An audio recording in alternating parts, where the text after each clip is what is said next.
Hi, my name is Ardo, and I'm the Kids Coordinator at the Festival of Literary Diversity, also known as The Fold. And you may have noticed a bit of silence on this channel for the last few months. Ramadan was in April, which led right into our spring festival in May. And then we had to put together our lovely summer reading list that's now available for all to enjoy. And finally, we're currently in the midst of planning Fold Kids Book Fest for November. So it's been a very busy time. So what you're going to notice for the next few videos is I'm going to talk about the Fold Kids Book of the Month picks from April to June. You'll see lovely Pink Ardo making appearance in those intros and outros, and hopefully, you'll enjoy getting to know why we picked those lovely books, even if it's been months later. So let's get started. In this video, I'll talk about the Fold Kids Book of the Month picks for April. So every month I pick a picture book and middle grade title or young adult title to spotlight, and these books are by Canadian kidlit authors from marginalized backgrounds. For April, our picks are Abuelita and Me by Leonarda Carranza and Rafael Mayani, and Living with Viola by Rosena Fung.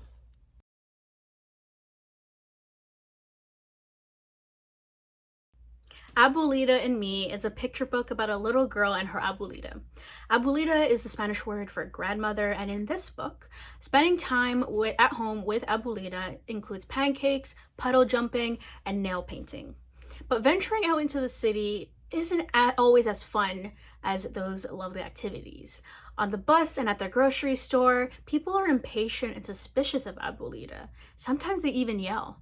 Sad, angry, and scared, the story's young narrator decides not to leave home again until a moment of empowerment helps her see the strength that both she and Abuelita share when they face the world together.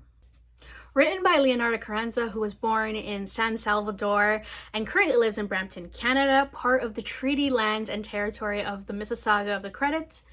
She holds a PhD in social justice education from the University of Toronto, and she's the winner of the Briar Patch Magazine Writing in the Margins contest and Room's 2018 Short Forms contest.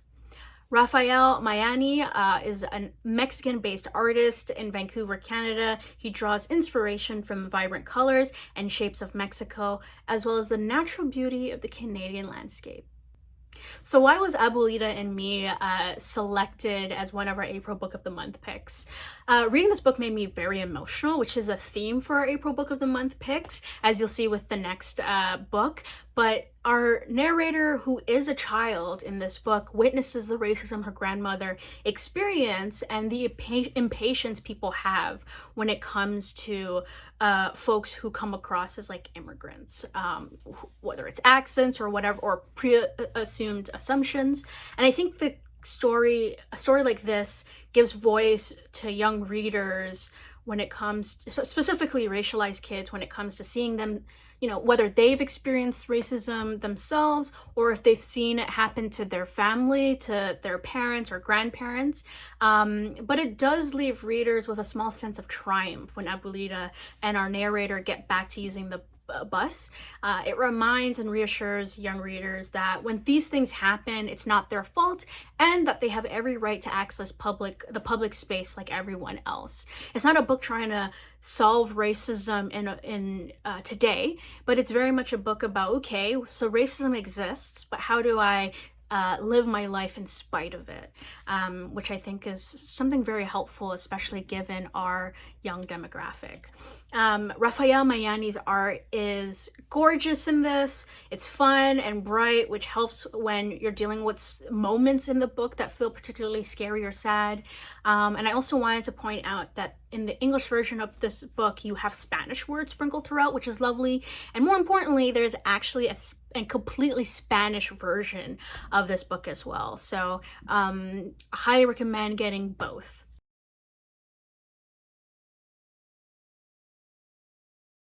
So the other April pick is Living with Viola. This middle grade graphic novel is about Livy, who is already having a tough time at school, trying to fit in as the new girl. But then there's Viola. Viola is Livy's anxiety brought to life, a shadowy twin only Viola can see or hear. Livy tries to push back against Viola's relentless judgment, but nothing seems to work until she strikes up new friendships at school. Livy hopes that Viola's days are numbered, but when tensions arise both at home and at school, Viola rears her head stronger than ever. Only when Viola learns how to ask for help and face her anxiety does she finally figure out living with Viola. Rosena Fung is an illustrator and comic artist from Toronto. Her work has appeared in newspapers, magazines, giant murals, and on TV. Her favorite things are reading, cats, and eating snacks. So why was Living with Viola chosen as our April Book of the Month pick? Well, Rosena actually draws from her own experience with, living with anxiety and the pressures of growing up as a child of Chinese immigrants, and has used that experience to shape the story of Livy and Viola.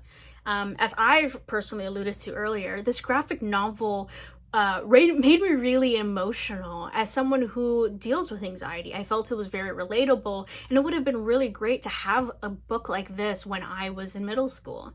It's nice to see Livy come to understand what anxiety is, because when you finally get to understand the thing that is bothering you or the feelings that you have, you can then take the steps to figure out how to deal with it or live with this in the case of anxiety. It also just makes it less scary because it's no longer an unknown. Rosena's art did a really great job at visualizing anxiety and how overwhelming it is, especially the scenes with Viola doing a lot of negative talk in Livy's head. And it can be very overwhelming, but I also enjoyed the less anxious moments, like Livy making dumplings with her mom, or even when she was drawing or getting really into the books that she was reading. I found really delightful to watch play out in the comic. And finally, it's nice to see parents support their kids when they're struggling, even if the parents themselves don't really understand what's going on. Mental health, both culturally and generationally, isn't discussed, but thankfully that's starting to change a bit more. And with books like these, I'm hoping that it'll change a lot faster as well. Thank you so much for watching. You can find more information on the book picks in this video, as well as from earlier in the year, and even further back by going to foldcanada.org/kids/book of the month.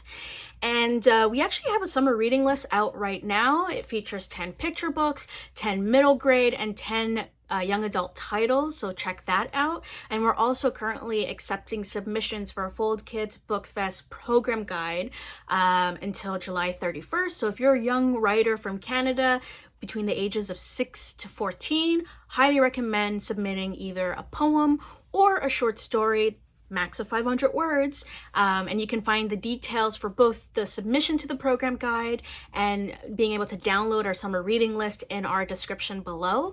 And finally, be sure to subscribe if you enjoy seeing these videos, and check us out over at Twitter and Instagram at Fold Kids and Facebook at Fold Kids with a Z.